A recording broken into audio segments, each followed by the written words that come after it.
Welcome back. All right, another news video for your July 22nd. A trade made by Seattle. This is the first trade ever made by the Seattle Kraken. They acquire a fourth-round pick next year in a stacked draft in exchange for Tyler Pitlick going to Calgary. Now, what you're getting in Pitlick is a hard worker. The offense is not top six level. Maybe he's better off on the fourth line, but he's a good penalty killer. He's a solid overall player. Missed him in Dallas, so it doesn't work out in Calgary. Throw him back to Dallas would be my pick. But yeah, I think Pitlick's a good player. So Seattle gets back something for him. This is the first of what's likely going to be many trades. Jim Benning, with a press conference today, has also stated that he has already had discussions with Seattle about the extra defensemen they have and maybe making a deal for one. All I could think was, does this mean Seattle has more depth on their blue line right now than Vancouver? And then I went, yeah, of course they do. So also, he said they will match any offer sheet for Pettersson, which we'll see, right? We'll see, because there's rumors out there, and of course there's going to be rumors, right? There's going to be rumors of offer sheets for Pettersson, as well as for other restricted free agents. Whether or not we see them with the flat cap and everything that entails, I would put the odds below 50-50, but we'll see, right? And he's looking at 4 to 5 year deals, it sounds like, for both Pettersson and Hughes. He was asked about the 8-year deal for Haskin and the 8-year deal for Shabbat, and said, all right, so is this the template you're following? And he's like, yeah, they'd love those deals, but we're looking more in the mid-range. So to me, mid-range says 4 or 5 years. So I'm sure if they sign for 4 years, Canuck fans will deal with that, positively. I'm sure there won't be any overreactions or all of that wonderful stuff. And he wants one more top 9 forward. Basically said adding Dickinson, that's your third line center. Interestingly enough, said that Travis Green could play him on the wing as well. It's almost as if he's understanding you need more centers. He's willing to bring back Sutter. He's willing to bring back Edler, Hamonic, but at this point, being willing to bring players back and actually bringing them back may be two completely different things. I would think, just from the sounds of it, all 3 players are likely on their way out. I would love to see Hamonic come back because they need defense. He seems to understand they need more defense. But they also need the right defenseman. Nothing drives me crazy more than a team going out and signing guys and picking up players. And then you look at it and you go, well, that's nice they picked up those players, but how does this all work together? How long is it going to take for that to form a cohesive unit? Will you be out of the playoffs by the time that happens? So, yeah, for Vancouver, it's going to be an interesting offseason, isn't it? Barclay Goodrow makes it official today, signs the 6-year deal for $3.6 million per.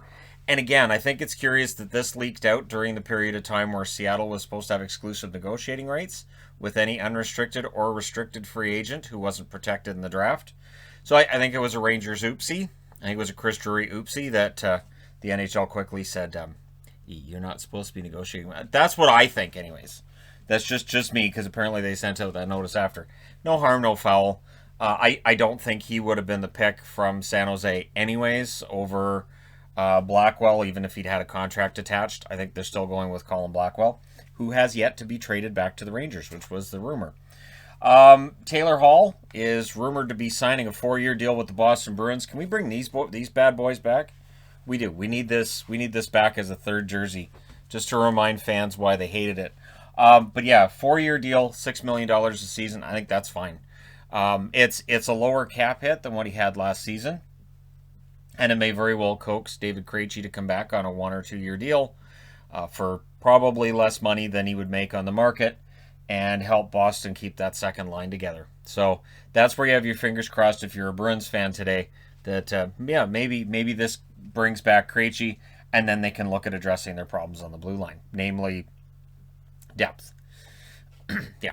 So Seattle, with their expansion draft yesterday, they dealt some blows to blue lines, Boston being one of them. Losing Lauzon, you have to replace Jeremy Lauzon now. Arizona, what their plan is, so they've been adding picks, and ideally what they would like to do, and Craig Morgan's reporting on this, they want to get back into the first round of this year's draft or add extras in the first round next year.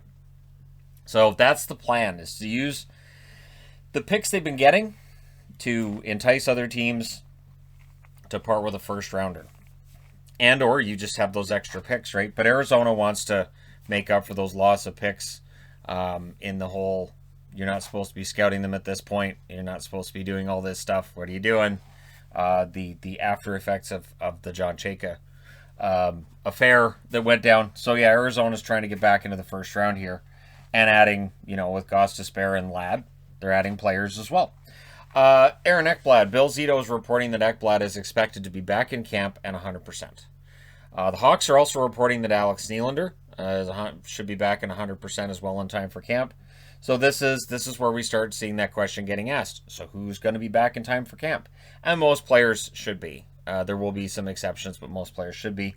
Ekblad for Florida. Panthers fans will be very glad to hear that he should be back in 100% for camp. The San Jose Sharks have signed 2 players. Today they are on the letter B. Alphabetically, last names. Today's B day. So Balcers and Blichfeld have been re-signed.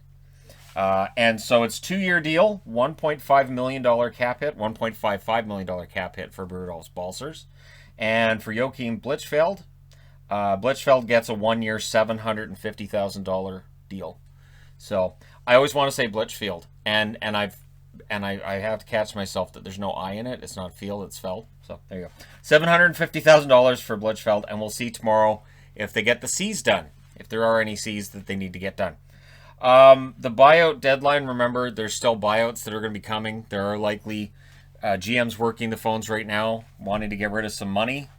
And if they can't, we have buyouts available to them until July 27th. I want to say, too, circling back on the Seattle thing, there are a lot of people that are still stuck on the names that didn't get picked. And for me, again, when I was looking through who was and wasn't available, I take the names out of it. I just look at it at a point of view of how old is this player, how much money did they make, and what kind of production did they show. And so I don't care what the name is. It's not important to me. It's what do their numbers tell you, which is, I think, what Seattle did. I think Seattle took a look at this and said, you know what, these guys are bigger names, but the contracts are such that we can't pick that up. We can't pick that up. And again, and as I said yesterday, general managers with these contracts are still going to be phoning Ron Francis right now. They're still going to be saying, look, so we're still looking at moving this player. What can we do? So yes, they could have got that player for free, but now they may be able to do what Arizona's done, where you get draft picks thrown at you along with picking up a player. So, yeah, Francis, I think, did a decent job yesterday, and all the analysis is still out. And again, I mentioned it in the first video. I'm mentioning it again here because there's just so much of it. There's just so much of people like, oh, this is terrible, this is awful. Again, as if they play tomorrow. And they don't. So that's why and I'll circle back on Edmonton on this too. There's plenty of time for Ken Holland to go out and improve that blue line. There are some head-scratching decisions been made so far, but if he's able to go out and get like a Dougie Hamilton in free agency, as well as bring back Tyson Barrie, might end up looking better in the short term, anyways.